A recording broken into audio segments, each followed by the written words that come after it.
November 23, 1944. Fort Robinson, Nebraska. Klaus Weber's calloused fingers gripped the edge of the metal tray so tightly that his knuckles had gone white beneath the grime that no amount of washing could fully remove. Before him sat something that violated every law of wartime logic he had spent 3 years learning to accept. Before we jump back in, tell us where you're tuning in from, and if this story touches you, make sure you're subscribed, because tomorrow, I've saved something extra special for you. A whole roasted turkey leg, bronze-skinned and glistening with juices that caught the harsh fluorescent lighting overhead. Beside it, a crimson mound of what the Americans called cranberry sauce, its surface reflecting light like wet rubies. Real poultry. Fresh fruit preserve. Steam rising into air thick with scents that belonged to peacetime celebrations, not prisoner mess halls. The portion on his tray represented more meat than his entire platoon had seen in a month during the final days before his capture near Cherbourg. Yet here it sat, served without ceremony to an enemy soldier on American soil, accompanied by dishes whose names he couldn't pronounce in quantities that defied comprehension. Klaus had been a machinist in Essen before the war, a skilled worker in the Krupp factories where Germany's industrial might was forged into weapons that were supposed to guarantee victory. He understood metal, understood production capacity, understood the mathematics of resource allocation. What sat before him on this scratched aluminum tray made no sense according to any calculation he had ever learned. The turkey alone represented a level of agricultural surplus that shouldn't exist during total war. The cranberry sauce spoke of sugar reserves that defied the rationing he knew governed every combatant nation. The butter melting into mashed potatoes demonstrated dairy production that exceeded military necessity. This wasn't simply a meal. This was evidence of an economic reality that contradicted 3 years of assurances from officers who swore American industry was collapsing under the weight of a two-front war. The journey to this moment of impossible abundance had begun 6 months earlier in a French hedgerow where Klaus and 42 other survivors of the 352nd Infantry Division had finally accepted that continuing resistance meant death without purpose. American forces had surrounded their position outside St. Lo, and after 3 days without food, water, or ammunition, surrender became the only rational choice. Klaus had expected execution. German propaganda had been clear about American treatment of prisoners. Stories circulated about torture, starvation, and casual murder. Officers assured soldiers that capture meant death, so fighting to the last bullet was preferable to the horrors that awaited in enemy hands.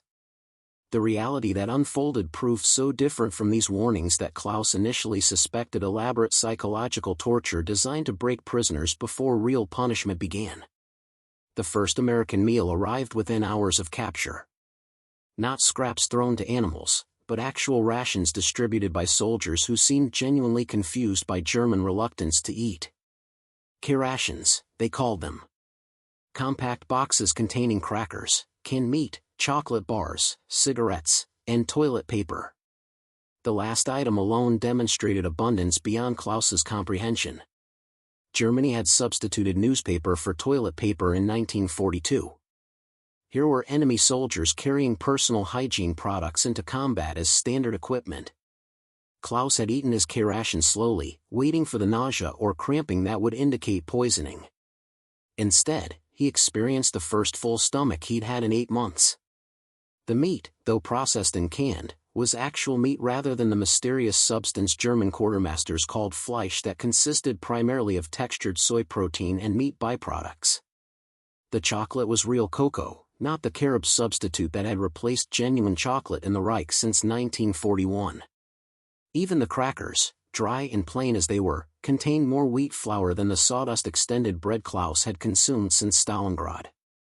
The processing camp near Cherbourg had provided the second shock to Klaus's understanding of warfare. American military police herded prisoners into a facility that exceeded German military standards for their own soldiers. Canvas tents with wooden floors kept them dry and elevated above mud. Latrine facilities included chemical toilets that controlled odor and disease. A field kitchen served hot meals twice daily, meals that contained proteins, vegetables, and grains in quantities that seemed wasteful given the global shortage of everything. Klaus had watched American cooks scrape uneaten food into waste barrels, discarding portions that would have sustained German soldiers for days. The casual destruction of edible resources violated every principle of wartime efficiency he understood. Medical examinations followed, conducted by doctors who seemed genuinely concerned about prisoner health rather than merely cataloging bodies for labor assignments. Klaus's infected foot, injured during the retreat from Normandy and left untreated for 3 weeks, received immediate attention.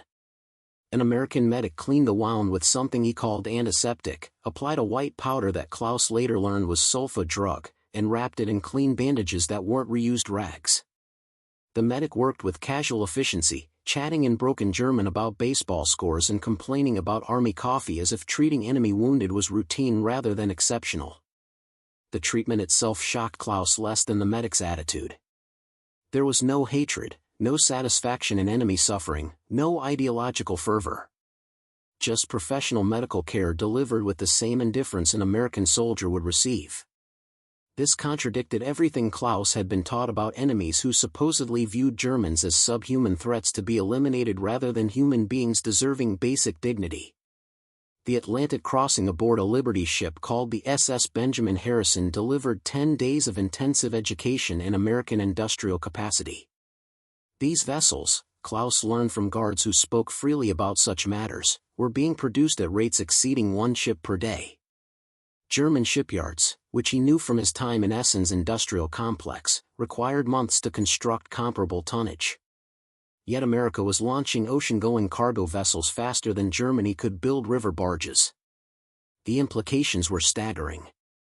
A nation that could produce ships like mass-manufactured automobiles possessed resources that rendered German industrial achievement trivial by comparison. The conditions aboard ship reinforced this revelation. Klaus and other prisoners were housed in converted cargo holds fitted with bunks, ventilation, and sanitation facilities that exceeded German military standards.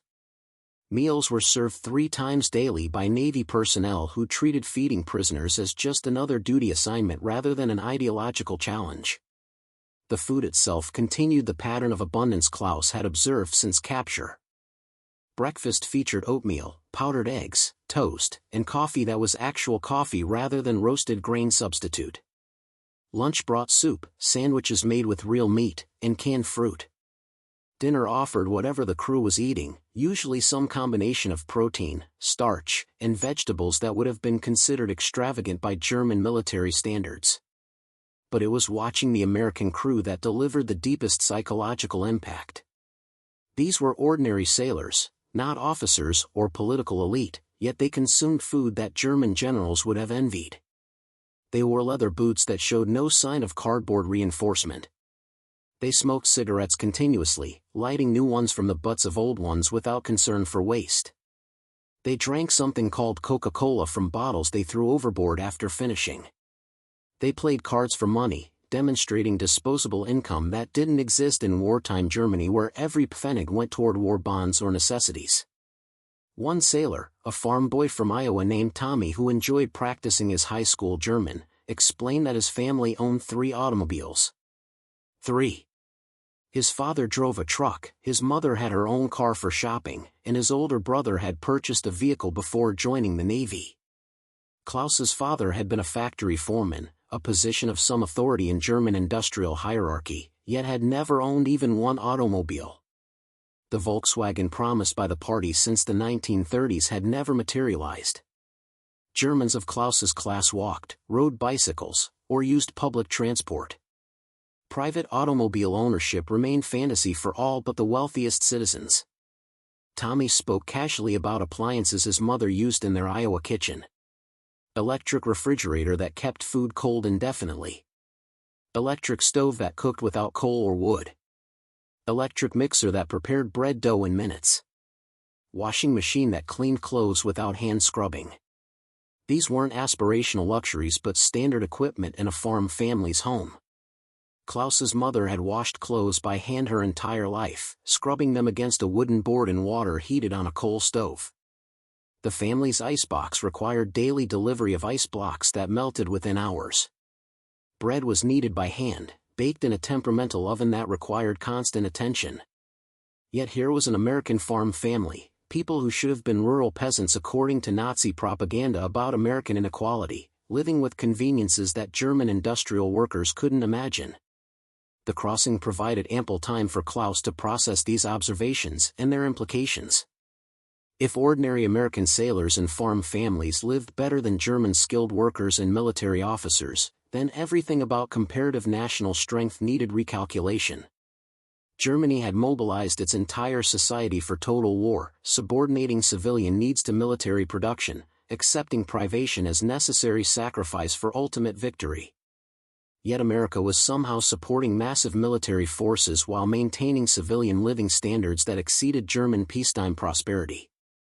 The mathematics didn't work according to any economic model Klaus understood.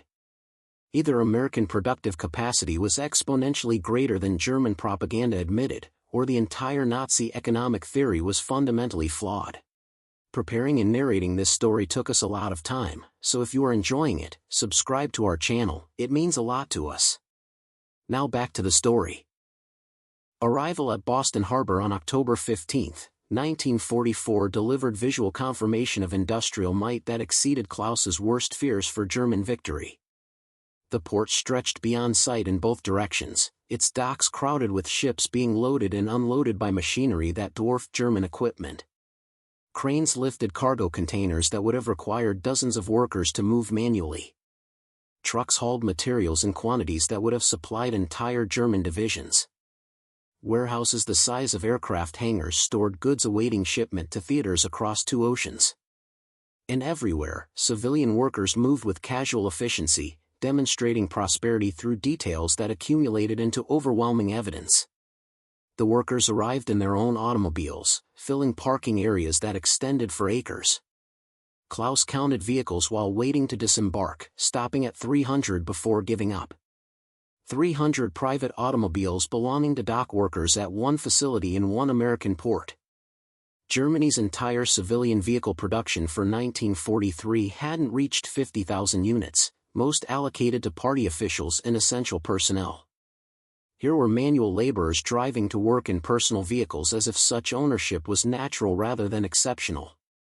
The workers themselves demonstrated prosperity through their appearance and behavior. They wore clean work clothes that showed no signs of patching or repair. They carried lunch boxes that presumably contained food rather than being empty props. They smoked cigarettes during breaks, stubbing them out half-finished and lighting new ones without thought for scarcity. They purchased drinks and snacks from vendors who sold consumer goods to workers who apparently had discretionary income during wartime.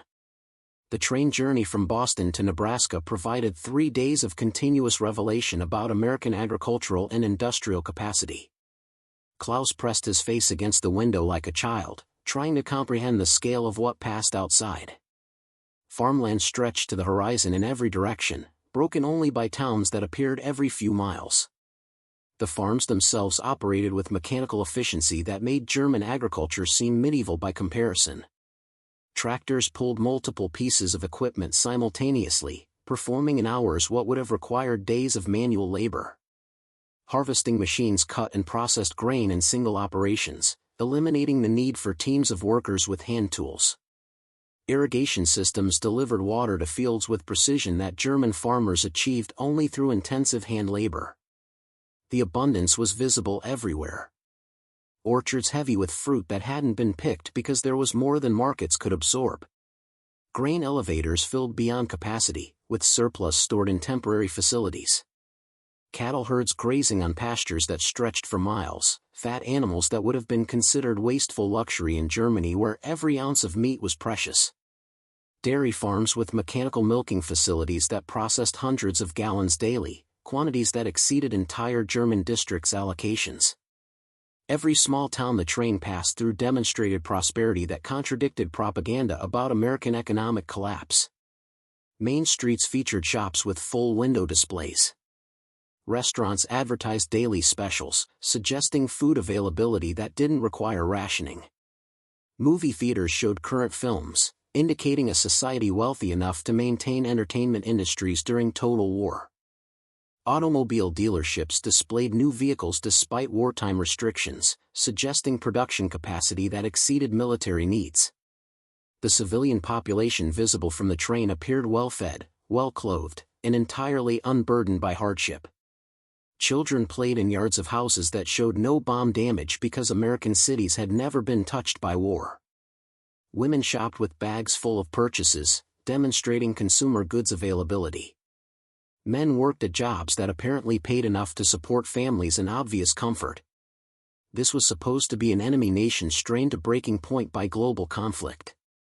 Instead, Klaus witnessed a society operating with peacetime normalcy while supporting military forces across two oceans. The contradiction between what he observed and what he had been told about American weakness became impossible to reconcile with continued faith in German victory. Fort Robinson, Nebraska had been established as a cavalry post in the 1870s, later converted to a prisoner of war camp housing approximately 8,000 German soldiers captured in North Africa and Europe. The facility sprawled across thousands of acres in the Pine Ridge region, its white-painted barracks arranged in precise military rows that demonstrated American organizational efficiency. Klaus and 60 other prisoners arrived on November 18, 1944, processed through reception with bureaucratic thoroughness that documented every detail about each man. The processing itself revealed American attitudes toward prisoners that contradicted German expectations. No beatings, no ritual humiliations, no ideological lectures about fascist evil. Just paperwork, medical examinations, uniform distribution, and barracks assignments handled with the same administrative precision that presumably governed American military logistics worldwide. The uniforms provided to prisoners came as another shock. Not rags or captured equipment, but purpose-manufactured clothing designed specifically for prisoner use. Denim pants and jackets stenciled with PW markings, underwear and socks that were new rather than used, leather boots that actually fit rather than being mismatched salvage. Klaus received 3 complete uniform sets, more clothing than he'd been issued during his entire time in German military service. The boots alone represented value that exceeded a month's pay for German soldiers. They were American-made work boots, the same quality issued to civilian workers, with real leather uppers and rubber soles that would last for years. German soldiers in France had been wearing boots with wooden soles and cardboard reinforcement, footwear that disintegrated in wet conditions and provided no protection from cold. The barracks at Fort Robinson featured amenities that exceeded Klaus's experience in German military facilities. Each building housed 60 men in bunk beds that had actual mattresses rather than straw-filled sacks. Central heating maintained comfortable temperatures despite Nebraska's harsh climate. Electric lighting provided illumination without the dim kerosene lamps that had been standard in German barracks. Flush toilets and shower facilities with hot water served each barracks, luxuries that most German soldiers never experienced throughout their entire military service. The camp's recreational facilities demonstrated American commitment to prisoner welfare that went beyond Geneva Convention requirements. A library stocked with thousands of books in German and English provided reading material that exceeded many German civilian libraries. Athletic fields allowed for soccer, volleyball, and other sports that helped maintain physical health. Workshop spaces offered opportunities to learn woodworking, metalworking, and other trades that could be useful after repatriation. But it was the food service that delivered the most profound shock to prisoners' understanding of their circumstances. The mess hall at Fort Robinson was an industrial-scale operation that served 3 hot meals daily to thousands of prisoners with efficiency that spoke to underlying abundance. The kitchen contained equipment Klaus recognized from his industrial background, machinery that represented significant capital investment in facilities meant for enemy soldiers. Commercial stoves, industrial ovens, steam tables, refrigeration units, dishwashing systems, and food preparation equipment that would have been considered excessive for German military facilities. The kitchen staff, a mix of American soldiers and prisoner volunteers, prepared meals in quantities that seemed impossible given global food shortages. Klaus watched cooks work with ingredients in volumes he'd never seen. 100-pound bags of flour stacked by the dozen. 5-gallon containers of cooking oil lined up on shelves. Sides of beef hanging in refrigerated storage. Crates of fresh vegetables delivered by trucks several times weekly. Sacks of potatoes piled high enough to require ladders for access. The first full dinner served at Fort Robinson on November 18, 1944, established patterns that would persist throughout Klaus's captivity. Meat loaf made from ground beef that was actual beef rather than extended protein substitute. Mashed potatoes prepared with real butter and milk rather than water and margarine. Green beans seasoned with bacon fat instead of being boiled into tasteless submission. Fresh bread with butter available in unlimited quantities. Coffee made from real beans rather than roasted chicory or acorns. Apple pie for dessert, a luxury that seemed gratuitous given the circumstances. The portions were generous by any standard, exceeding what Klaus had received even before the war when Germany was still at peace. The meat alone represented more protein than German soldiers' weekly ration. The butter used in preparation exceeded monthly civilian allocations back home. The sugar in the pie amounted to what German families received quarterly when available. Klaus ate slowly, waiting for the catch. This abundance had to be temporary, a psychological trick to lower defenses before real deprivation began. No nation could sustain this level of provisioning for thousands of prisoners while fighting a global war. The resources required to feed enemy soldiers so generously must surely be depleting reserves needed for combat forces. Within weeks, he reasoned, the meals would degrade to subsistence levels consistent with prisoner status and wartime necessity. But the degradation never came. Days became weeks, weeks became months, and the food kept arriving in quantities that defied Klaus's understanding of wartime economics. Breakfast featured eggs, actual eggs rather than powdered substitute, prepared to individual preference by cooks who asked how prisoners wanted them cooked. The question itself seemed absurd. In Germany, an egg was a precious commodity rationed at one per week when available. Choice about preparation was unthinkable luxury. Here, American cooks inquired whether prisoners preferred scrambled, fried, or poached as if preference was natural right rather than impossible indulgence. Breakfast also included meat, usually bacon or sausage, protein that would have been hoarded in Germany but appeared daily on American prisoner plates. Toast made from white bread that hadn't been extended with sawdust or potato flour. Real butter for spreading. Jam made from actual fruit and sugar rather than artificial sweeteners and pectin. Coffee with cream and sugar available without measurement or restriction. The casual availability of cream particularly shocked Klaus. Dairy products had become precious in Germany, rationed so strictly that most civilians hadn't tasted fresh milk or cream in years. Children received priority allocation, and even then, quantities were insufficient for growing bodies. Yet here, prisoners could pour cream into coffee without measuring, using luxury items as casually as water. Lunch brought variety that demonstrated supply chains functioning with peacetime efficiency. Soups made from fresh vegetables and meat stock rather than bouillon cubes and water. Sandwiches featuring multiple slices of meat rather than thin shavings stretched across bread. Fresh fruit when available, including oranges shipped from California and apples from local orchards that hadn't been requisitioned for military use. Cookies or cake for dessert, baked goods that contained real sugar, butter, and eggs in quantities German bakers hadn't seen since before the war. The logistics of sourcing ingredients from across the continent while fighting in Europe and the Pacific demonstrated organizational capacity that exceeded German military coordination at its peak. Dinner continued the pattern with main courses that rotated through options Klaus hadn't imagined possible in wartime conditions. Roast chicken with skin crisped through techniques that required abundant fat. Pork chops grilled with seasonings that went beyond basic survival cooking. Beef stew containing chunks of meat rather than thin gravy with potato.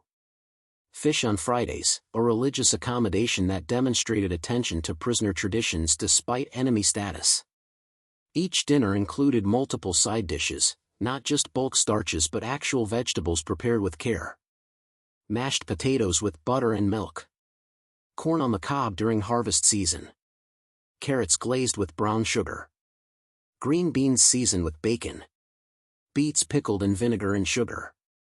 The variety alone spoke to agricultural surplus that shouldn't exist during total war. But it was Thanksgiving, November 23, 1944, that shattered any remaining assumptions Klaus held about comparative national capacity.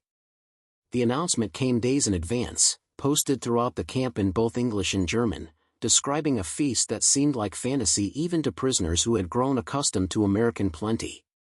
Turkey with all traditional accompaniments. Multiple desserts. Quantities unlimited. The menu read like peacetime celebration rather than wartime prisoner meal, promising abundance that exceeded anything Klaus had experienced even before the war. The morning of November 23 brought unusual activity throughout Fort Robinson. Kitchen staff arrived before dawn to begin preparations requiring hours of specialized labor. The camp commandant issued special instructions about conduct and gratitude, emphasizing that this meal represented American tradition being shared with guests despite ongoing hostilities. The characterization of enemy prisoners as guests requiring hospitality demonstrated cultural assumptions about human dignity that contradicted everything Klaus had learned about proper treatment of captured enemies. The mess hall doors opened at noon to reveal tables transformed beyond recognition. White tablecloths covered the usual metal surfaces, a detail that seemed impossibly frivolous for prisoner dining. Centerpieces made from autumn leaves and pine cones decorated each table, evidence of effort expended on aesthetic pleasure rather than mere function. But it was the serving line that stopped Klaus mid-step, forcing him to grip the doorframe for support against the wave of disbelief that threatened to buckle his knees. Whole roasted turkeys lined the steam tables, dozens of them, their bronze skin glistening under lights that seemed brighter than usual. American cooks stood ready with carving knives, asking each prisoner whether they preferred white meat or dark, leg or breast, as if personal preference mattered for enemy soldiers. The birds themselves represented agricultural achievement that defied Klaus's understanding of wartime food production. Each turkey weighed 15 to 20 pounds, meaning thousands of pounds of poultry had been raised, slaughtered, and prepared for a single meal for prisoners. Beside the turkeys sat dishes whose names Klaus learned as he moved through the line. Stuffing made from bread cubes, herbs, and sausage, a preparation that consumed ingredients considered precious in Germany. Sweet potatoes glazed with brown sugar and butter, a dish that required tropical imports and dairy products simultaneously. Mashed potatoes whipped with cream until they achieved cloud-like texture. Green bean casserole topped with fried onions. Corn pudding sweetened with sugar and enriched with eggs. Dinner rolls so fresh they steamed when broken open, butter melting into their centers. Then came the cranberry sauce, that crimson accompaniment whose purpose Klaus didn't understand until an American sergeant explained it was traditional pairing with turkey. The sauce had been prepared from fresh berries, sugar, and nothing else, a simplicity that spoke to ingredient quality rather than substitution necessity. Its jewel-like color caught light like stained glass, beautiful in ways that food wasn't supposed to be during wartime. Each prisoner received generous portions of everything, plates piled high with quantities that would have fed German families for days. Klaus carried his tray to a table in stunned silence, unable to process the contrast between this meal and the last Thanksgiving he'd spent in Germany. November 1943, Essen. His mother had prepared what she called festive dinner using hoarded rations and black market purchases that had cost his father 2 weeks' wages. Potato soup thickened with flour. Bread made from whatever grain the bakery had received that week. A single sausage divided among 4 people. Cabbage boiled until soft. Ersatz coffee made from roasted barley. His mother had apologized for the meager meal, ashamed that holiday celebration had been reduced to portions that barely satisfied hunger. Now Klaus sat before enough food to feed his entire family for a week, served to him as a prisoner, prepared by enemies who had devoted resources to his comfort that exceeded what his own government provided to loyal citizens. The first bite of turkey delivered flavor that Klaus had forgotten existed. Real poultry, not the mystery meat that German rations called chicken but tasted of chemicals and filler. The meat was moist, seasoned with herbs he couldn't identify, prepared with skill that demonstrated professional training rather than survival cooking. Each subsequent bite reinforced the same impossible truth. This wasn't subsistence feeding designed to keep prisoners minimally functional. This was celebration cuisine prepared with care and served with abundance that revealed underlying capacity to waste resources on enemy comfort. The cranberry sauce provided sweetness that Klaus's palate had been denied for years. German sugar rations had been reduced to levels that made anything sweet a rare luxury. Here was a condiment, not even a main dish, that contained more sugar than Klaus's monthly allocation back home. The contrast tasted like betrayal of everything he'd been told about comparative national strength. Around him, other prisoners ate with varying reactions. Some wept openly, overwhelmed by abundance juxtaposed against memories of starving families. Others ate mechanically, faces blank with the emotional overload that came from experiencing plenty while knowing loved ones subsisted on rations that barely sustained life. A few ate with desperate intensity, as if consuming enough American food could somehow transfer nourishment across the ocean to hungry relatives. Friedrich Bachmann, a former teacher from Hamburg captured at Normandy, sat across from Klaus pushing cranberry sauce around his plate without eating. His wife's last letter, received 2 weeks earlier, had described their 8-year-old daughter's ribs showing through her skin, visible evidence of malnutrition that no amount of mother's love could remedy. Now Friedrich stared at food that could have saved his child, served to him because he'd been captured by an enemy whose abundance made German privation seem like deliberate cruelty rather than unavoidable wartime necessity. The desserts arrived on separate carts, an entire additional course devoted to sweet excess that transcended any rational allocation of wartime resources. Pumpkin pie topped with whipped cream. Apple pie with lattice crusts that demonstrated butter availability. Pecan pie so rich with sugar and nuts that a single slice contained more calories than German civilians received in a day. Each prisoner could choose multiple slices, and many did, driven by instinct to consume available calories before they disappeared. Klaus selected pumpkin pie, having never tasted this American specialty. The first bite delivered spiced sweetness that seemed obscene in its richness. Cinnamon, nutmeg, ginger, and cloves-flavored custard that had been made with real cream and eggs, ingredients that existed only in memory for most Germans. The whipped cream dissolved on his tongue, dairy fat processed into luxury that required resources and equipment unavailable in the Reich even before the war. As prisoners finished eating, American officers moved through the mess hall, asking in careful German whether everyone had received enough food, whether seconds were desired, whether the meal met expectations. The questions themselves revealed assumptions about prisoner treatment that contradicted everything Klaus understood about proper military hierarchy. Captured enemies should receive minimal sustenance consistent with survival, not abundant meals served with hospitality and concern for satisfaction. The cleanup that followed revealed American efficiency applied to prisoner welfare with the same intensity devoted to military operations. Industrial dishwashers processed thousands of plates in minutes. Leftover food was scraped into waste containers rather than saved, demonstrating surplus that made conservation unnecessary. The quantity of discarded food would have fed hundreds of German civilians, yet here it was treated as inevitable byproduct of adequate provisioning. That evening, Klaus lay in his bunk unable to sleep, mind racing with implications that had been building since capture 6 months earlier. Every meal, every amenity, every casual display of abundance had been building toward this moment of crystallized understanding. Germany had already lost the war, not through military defeat but through economic reality that made continued resistance mathematically impossible. A nation that could provide Thanksgiving feasts to thousands of enemy prisoners while simultaneously feeding 12 million soldiers across multiple fronts possessed resources that rendered German industrial capacity irrelevant. The butter and the mashed potatoes represented dairy production that exceeded Germany's total national output.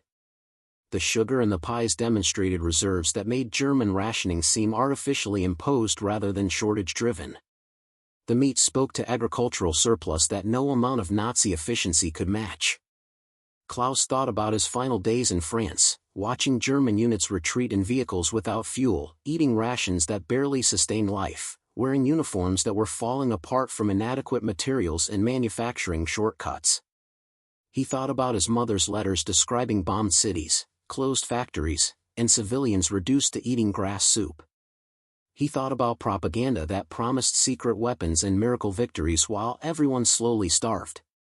Then he thought about American guards who complained about repetitive menus while consuming calories that exceeded German officer rations. About prison camp facilities that surpassed German military standards. About casual waste that demonstrated resources beyond hoarding. About Thanksgiving turkey and cranberry sauce served to enemies because abundance made generosity possible without sacrifice. The transformation was complete. Klaus Weber, loyal German soldier and skilled industrial worker, understood with absolute certainty that his nation had been defeated not by superior courage or better tactics, but by an economic system that created rather than merely redistributed, that built rather than just commandeered, that shared because production exceeded need rather than requiring constant reallocation of insufficient resources. In the darkness of the Nebraska barracks, surrounded by men processing similar revelations, Klaus made a decision that would shape his remaining time in captivity and his eventual return home. He would eat every meal provided, accept every amenity offered, and learn everything possible about the system that could produce such abundance. Not as betrayal of Germany, but as recognition that survival in the post-war world would require understanding why American prisoners ate turkey while German civilians starved. The cranberry sauce that had seemed so impossible that afternoon had been more than holiday tradition. It had been evidence of productive capacity that rendered ideology irrelevant and military resistance futile. Klaus had tasted the future, and it was sweet with American surplus.